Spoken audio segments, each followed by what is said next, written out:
Hi guys, so we're back now with Gateway to the Cotswolds Part 2. This is Part 2, meaning the second Gateway to the Cotswolds that I've painted. We're about to start stage 2 on this painting now, and that's blocking in the detail. At stage 1 we blocked in all the colour, just covered the whole canvas with the dominant tones. Now it's dry, I can start blocking in the detail. So I'm going to work on the clouds, and then I might add some tone into the sky, we'll see. I think the sky looks pretty reasonable, but we'll see. But I'm going to concentrate on the clouds, give them some definition. They're just blocked in at the moment.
Okay, so that's blocked in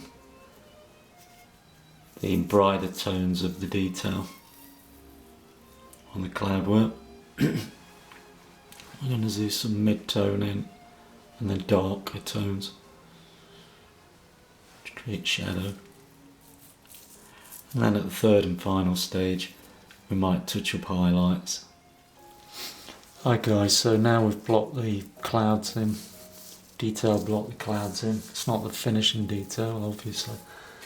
I'm going to move into blocking in detail on the hills and the fields, this area here, and then I'll move on to the trees and I can start doing some of the finishing detail on those trees. So I'm going to concentrate hills, fields, then these trees, and then we'll move to the foreground. I've shifted the camera angle so I can get a better angle on the left side of me. This would just look too far away. So I've shifted the camera here, and I'm just going to zoom into the hills and field area, because that's what we're going to concentrate.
Alright, I think that's maybe enough detail blocked in on the hillside now.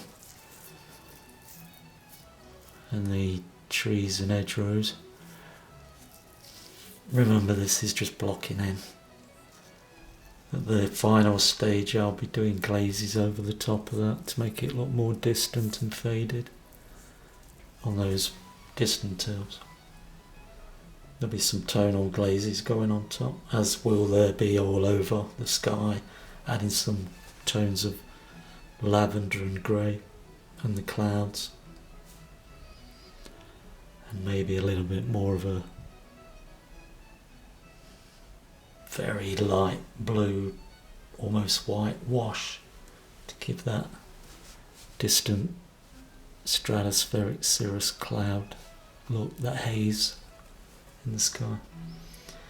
So this is the second stage. We've blocked in detail in this area, and I'm just going to do a bit more detail work on trees now, I think. Do some highlights on the trees, maybe some real deeper low lights. So I'm just going to mix some colours and we'll begin to do that. Stick around.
I think that's enough blocking in on the trees, blocking details. So the sky, the clouds, the hills and the trees, details all blocked in now. And again, at the final stage, I'll do some finer detail work and some glazing, toning where I feel I need it, touch up work. But this is the second layer. We're kind of 2/3 of the way down now. We're just going to work on the foreground now. So I'm going to drop the camera. We'll focus on the field beneath the trees. Let's start adding some tones in there.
Alright guys, now I've blocked in detail in the field and the grassy area around the gate.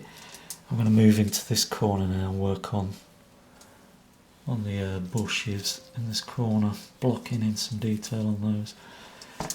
So I'm just going to start on the stalks, branches of these bushes, get these defined.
Alright guys, I think that's enough blocking in for that area.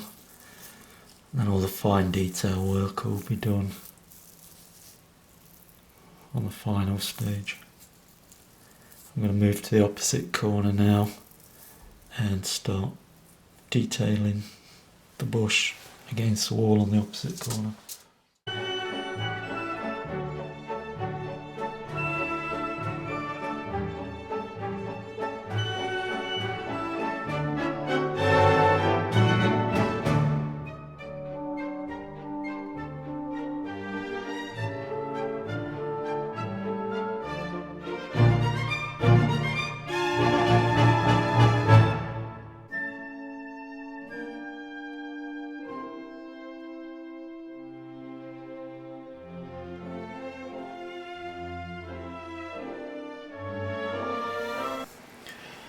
Alright guys, all I have left to block in detail for is the stone walls, the gate posts, and then all the wheatgrass right in the foreground. So I'm going to start on the gate, start blocking in detail on that. So you can see the separation between the wooden bars. It's called a 5-bar gate. Obvious reasons, it's got 5 horizontal bars. Alright, let's get some light and shadow on here and some grain detail.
Alright guys, that's detail blocked in on the stone and the gate.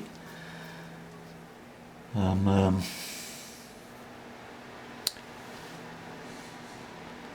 just blocking some of the detail on the leaves now, just to make those leaves stand out a little bit more.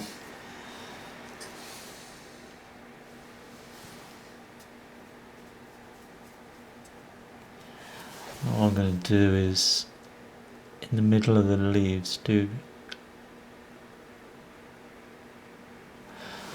a little line that you see down the centre of the leaf. Just got to get my paint wet enough.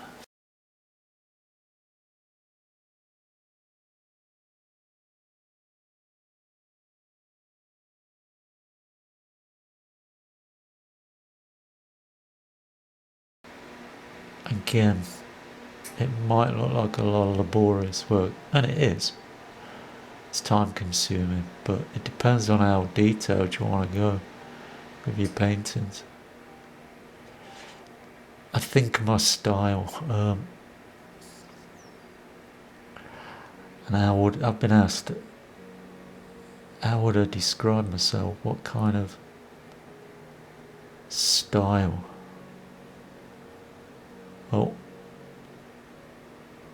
I've always been inspired by the work of the Impressionists, the French Impressionists.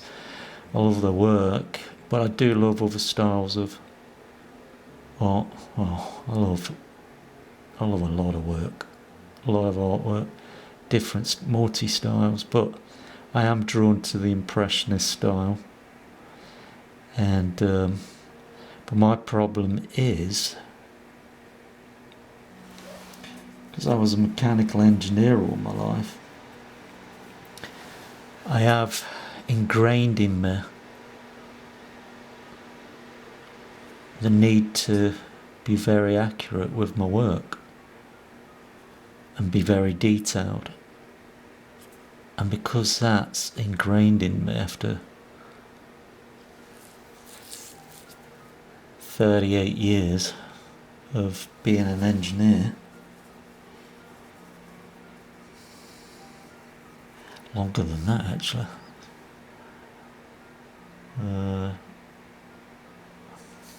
40 years. Jeez, where did the time go? So yeah, after 40 years of having that kind of discipline ingrained in my blood and in my psyche, always looking for perfection, because when you're engineering assemblies, designing and engineering assemblies, you screw up on any calculations, any engineering calculations, and you have some parts manufactured, when it comes to assembly they don't fit, it costs the company a lot of money, not just in the money wasted on those parts, but the time taken to create those parts, and then all the time that's going to be taken to redesign those parts correctly and get them remanufactured, and then you put the project behind and then you're in trouble. So yeah, you're under a lot of stress and pressure to be accurate with everything you do, and that tends to be ingrained in me. So I found myself, when I'm painting, trying to get things to look real, although I want it to look Impressionist style. And the Impressionists use strokes of paint, different colours side by side, not blended, but those colours are balanced nicely so that,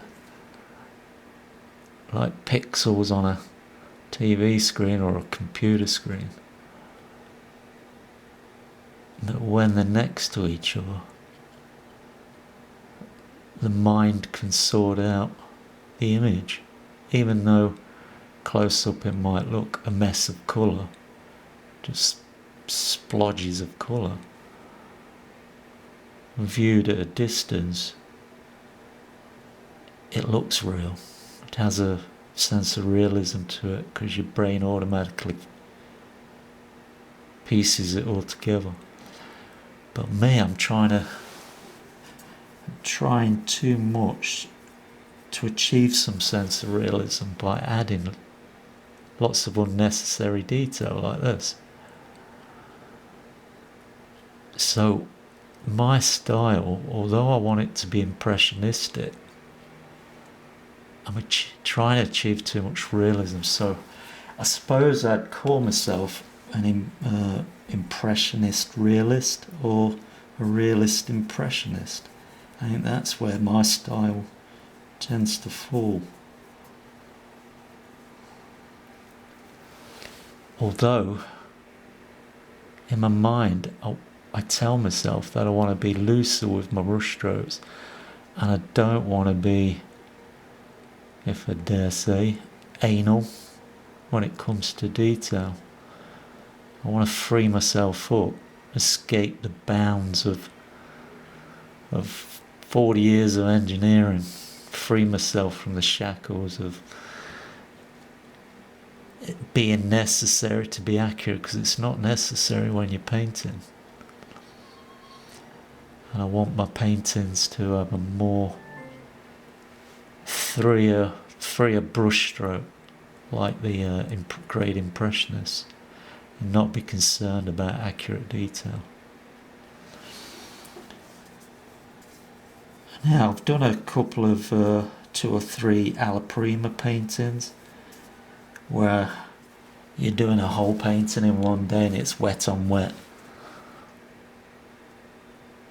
And it's a technique that's good to practice if you want to have a more impressionistic result.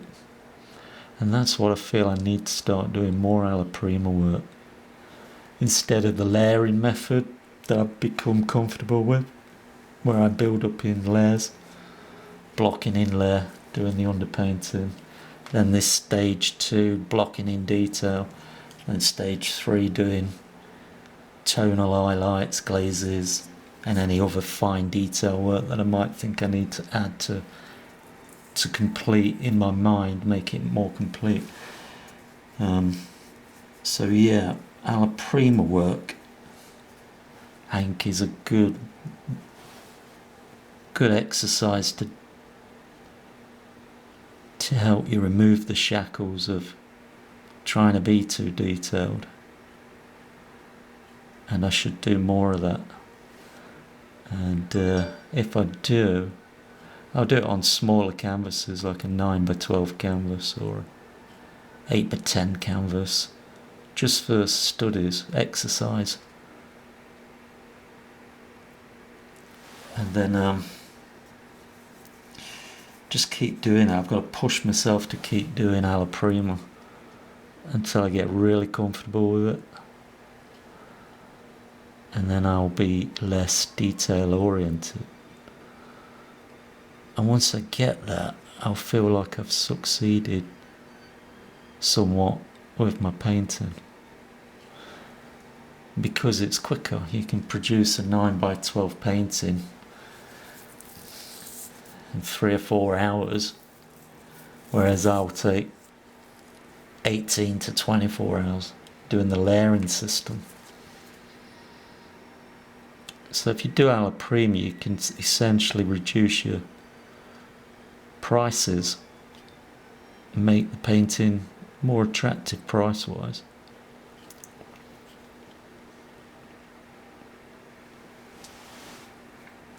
Which is what I feel I need to do to attract more attention. Alright, now I've just done that on those bushes and leaves, and I'm going to move to the opposite end now and do the same thing with the bushes we have on the opposite side. So I'm just going to reset the camera position, and I'll see you in a second or two.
Okay guys, so blocked in the wheatgrass. I just got a bit more blocking there, I guess. Blocking around this gated shadow area on the ground here.